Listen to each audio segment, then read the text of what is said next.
Hey, how you doing? I'm Justin Snyder, the organizer of the Fairfax Filmmakers Club, and basically, I wanted to give some context to this video that I'm uploading. I realized I didn't do anything in between to explain what's going on here, so I want to explain everything up front before I uploaded it. Basically, I asked my friend Dan Thorp, who's a professional actor, if he wouldn't mind coming and doing a fake audition and just go through the audition process. Uh, my hopes was to get some actors to come through to the group and kind of like, you know, just educational kind of thing for everyone, like for filmmakers like myself, independent guys, to kind of see how they should expect an actor to act, or an actor to put themselves out there and show them kind of like what to expect when they're auditioning people. And then at the same time, when an actor, like especially if you've never done an audition before, what you should expect to do, or how like the common practice is. So basically in this video, the first time Dan is doing his thing, right, with blocking and everything. The second time I asked him just to sit down without no blocking and just him talking to the camera. The third time I asked him, I just threw something at him. Asked him to do an accent, so he did an accent.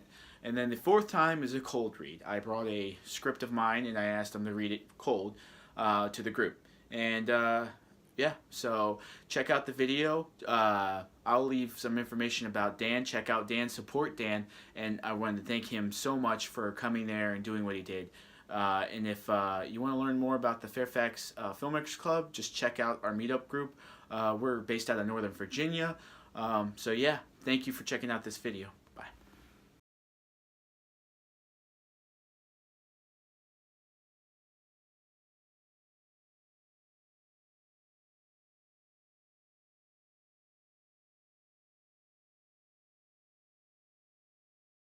Okay, whenever you're ready. Yeah.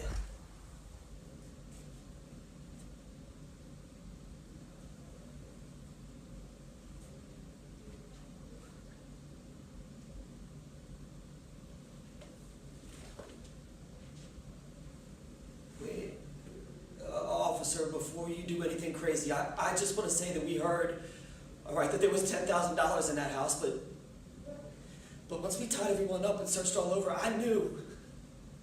All right, I knew that the guy that told us was wrong. There was no money. But it was Richard. Richard is the one that didn't want to believe it. And he is the one that went tearing through the house, beating on all the walls. He said he was looking for a safe. Yeah, in the walls. I mean, the guy, he was going crazy.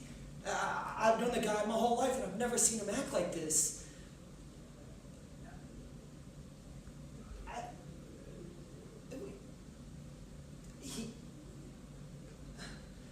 All right, after he did all this, he came up to me and we kind of had this moment. He tells me he wants to go upstairs and have his way with the daughter, Nancy. All right, but I didn't want him to do that. I have a sister Nancy's age, and I told him that I wasn't going to allow it. And I went upstairs and I sat with that girl all night. All right, all night, and I protected her. And I sat against the door so no one could get in. Yeah, and I was there to take care of her. All right, I was not there to hurt her. And now he finally did come up to get me. Richard did. He was kind of in control of this whole thing, and I really didn't want anything to do with what was going on. I was just there for the money, and he came up and he took me downstairs to the basement, and he had the father down there tied up with the son. And the father was freaking out, obviously. I mean, I was upstairs with his daughter for like 4 hours, and he's asking me all these questions, and he's like, he's got saliva coming out of his mouth, and he's sweating, and I'm trying to get him to relax, you know, and tell him that his daughter's fine, but he doesn't want to believe me. And he just keeps on looking at me. And he's like giving me these eyes. He's like looking into my soul, you know, and it's something in me just snapped. And I went over to the stairs and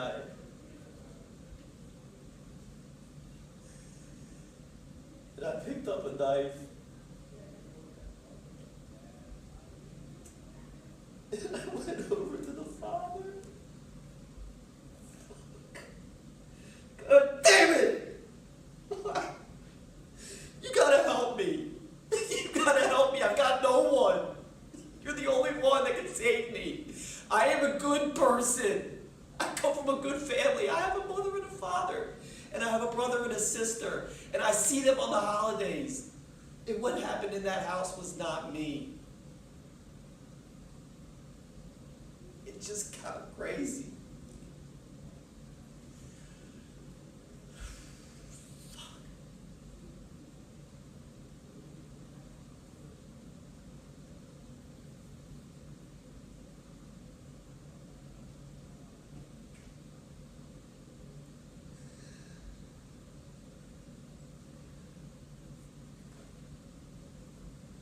See?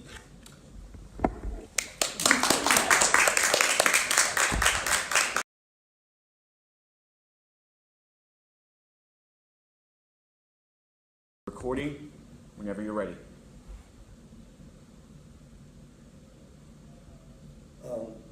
Same way, or do you want something different? I want you to just speak to the camera, less movement with your actions, with your words. I mean, with your movements. Speak to the camera. Okay.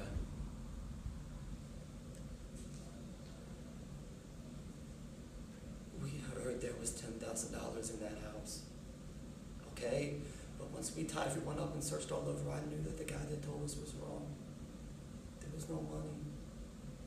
You know, Richard is the one that didn't want to believe it. And he went tearing through that house, beating on all the walls, saying he was looking for a safe. Then he gets this idea that he was to go upstairs to Nancy's room, the daughter, have his way with her. But I wasn't going to allow it. I wasn't going to allow him to have his way with this 12-year-old girl, so I went upstairs and I sat with her all night.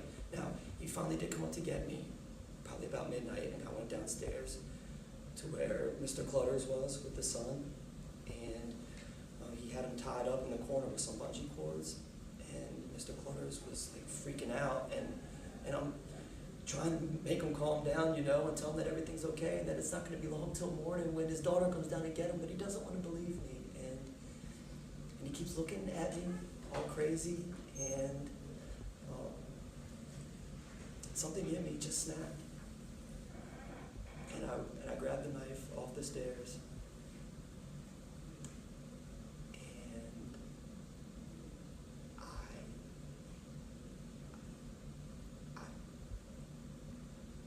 I did it. I did it.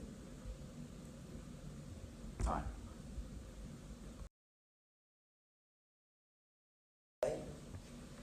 We're rolling. So we heard there was $10,000 in this house, and but once we tied everyone up and searched all over, I knew that the guy that told us was wrong, right? Like, there's no money. Now this guy I'm with, Richard, he doesn't want to believe the scenario, so he goes busting through this house, ripping on all the walls. He said he's looking for this safe. I thought it was hilarious, like somebody's got to put a safe in their walls. Anyway, he came up with this crazy idea he was going to have his way with the daughter. She was very attractive. Nancy, I believe her name was. And, well, honestly, I didn't want anything to happen to her, so I went upstairs and I protected her. I wasn't going to let Richard do these things to her. But, you know, Richard finally did come upstairs. I let him in the room, and only to take me down into the basement. He had something he wanted to show me. It was the father tied up in the basement.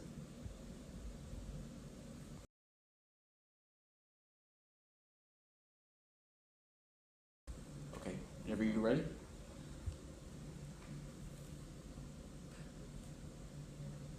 Hi, I'm Hank, the PI. Oh, hey! I thought that was you. You even look like a private investigator with that trench on. Oh, all I'm missing is the fedora, I guess. Or one of those Sherlock hats. Oh, nice. A deer stalker cat? They call it a deer stalker cat. Yeah, in the one of business. those. Yeah. It's a little too cliche for me, but... So that folder's on My husband. Yeah, indeed it is. Well, spill the beans. What is he up to? Is he cheating on me? Okay, so I can agree that some of the emails your husband sent out are a little fishy. I knew Especially it. the ones the babysitter seem risky, but... I just knew it. That son of a bitch is cheating on No, me. well, we can't be for sure, okay, until we go through all of this, and then maybe we'll set something up, which we like to call in the business a casual stakeout. Whoa. I knew you were the real deal. I could tell when you walked in. How does this work? Tell me everything. Okay, well, I'll be upfront with you. This will be an expensive operation, and I want you to think about the consequences too. I'm not responsible for any emotional distraught or tension that may come as a result of this. I also want you to know that there is a possibility that I might not find anything, and so any work that's done on this case is non-negotiable and non-refundable financially. So you understand that, right? Sir, I've been married to this man for 12 years. I have been dealing with his shit for far too long. I put myself out there for him and I kept him out of trouble. I can't even tell you how many times I saved his ass, and this is how he repays me? Flirting with our babysitter? Well, if that's how you truly feel, I'm going to need you to look this over and then just sign at the bottom of the line, and I will be all over this case. Hey man, do I know you? Shit. No, I don't think so. Ma'am, you just have to sign right here. Yeah, I recognize you. You're that racist cop from that video. You got kicked off the police force. No, you must be mistaken, sir. What is he talking about? Look, I'll show you. Shame on you. Look, all right, give me a break, okay? That was years ago, and without knowing the details of the case, that video may appear much worse than it actually is, trust me, all right? That video doesn't tell, like, the whole story, right? There was much more going on. Now, I admit, 100%, I let my anger get the best of me, but that man in that video was a bad man. Turn it off, all right? Can you, what you see isn't the whole truth. Please, can you? But the video is of you. Okay, what I did to the man in the video was justified, okay? Do you understand that? He was a bad man. When you do this, private investigating stuff for a long time, things start to take a mental toll on you, okay? And that man in the video was an evil person, and I did what I thought was justified to him. And that's just the bottom line. Whatever business you have with this guy, lady, don't mess with him. He's an asshole. Really? Psh, doesn't feel too great, does he? You okay? Yeah, I'm fine. Thank you. Look, I don't believe everything I see. Thank you for that, first of all. I have a feeling you're a good man, and that you just let a bad situation get the best of you. Yeah. Jesus. Can I get a napkin? Do you mind? Thank you. Thanks, Tina, really. Look, I'm sorry. All right, you're right. You shouldn't always believe everything you hear. I honestly doubt your husband is having an affair, okay? The email is a stretch, and I feel that I may have misled you just to get your business. So my best advice at this point is for you just to go home, okay, and talk it over with your husband. And I'm sure that it will probably resolve itself. Sorry to waste your time.